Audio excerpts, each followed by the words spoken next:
জঙ্গল পরিষ্কার করতে গিয়ে যা উদ্ধার তাতে চক্ষু চড়ক গাছ হলো সকলের। চুরি করেও হলো না শেষ রক্ষা। লালগোলা বিডিও অফিস সংলগ্ন ঐতিহাসিক রক্ষাকালী মন্দির থেকে চুরি যাওয়া দান বাক্স অবশেষে উদ্ধার করল পুলিশ। রাজবাড়ির আমবাগানে জঙ্গল সাফ করার সময় ওই দান বাক্সের ভাঙা অংশ পড়ে থাকতে দেখা যায় বেল গাছের নিচে ঘন জঙ্গলের মধ্যে।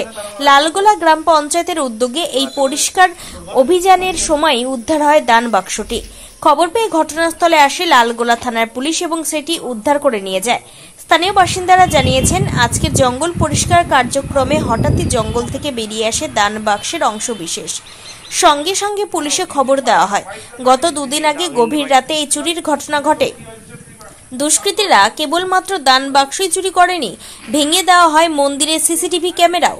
পরের দিন সকালে মন্দিরের পুরোহিত প্রথম এই চুরির কথা জানতে পারেন এবং সঙ্গে সঙ্গে লালগোলা থানায় অভিযোগ দায়ের করা হয়।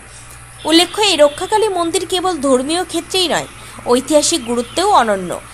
রাজবাড়ী আমলে নির্মিত এই মন্দিরে বঙ্কিমচন্দ্র চট্টোপাধ্যায় বন্দে মাতরমের প্রথম পঙ্গক্তি রচনা করেছিলেন বলে স্থানীয় ঐতিহাসিকদের দাবি। ফলে এই মন্দির ঘিরে আবেগ, সংস্কৃতি এবং ইতিহাস এক সূত্রে গাঁথা। দানবাক্স উদ্ধারের এই ঘটনায় এলাকাবাসীর মধ্যে স্বস্তি ফিরেছে। তবে এখনো পর্যন্ত চুরির ঘটনায় কাউকে গ্রেপ্তার করা যায়নি। এই বিষয়ে বলতে গেলে প্রথমে আগে প্রধানকে কৃতজ্ঞতা জানাবো, কারণ প্রধানের পরিচালনায় এই যে জঙ্গল সাফাই অভিযান যে করছেন। আমাদের মন্দিরের পাশে একটা বেল গাছের তলায় ওখানে দানপেটিটা পাওয়া গেছে। পুলিশ এসেছিলেন, আমি ছিলাম ওখানে।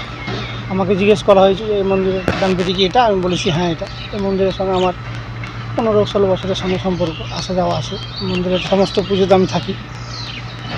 উনি আমার সইও নিয়ে গেছেন, আমি সইও করেছি সাক্ষী হিসাবে।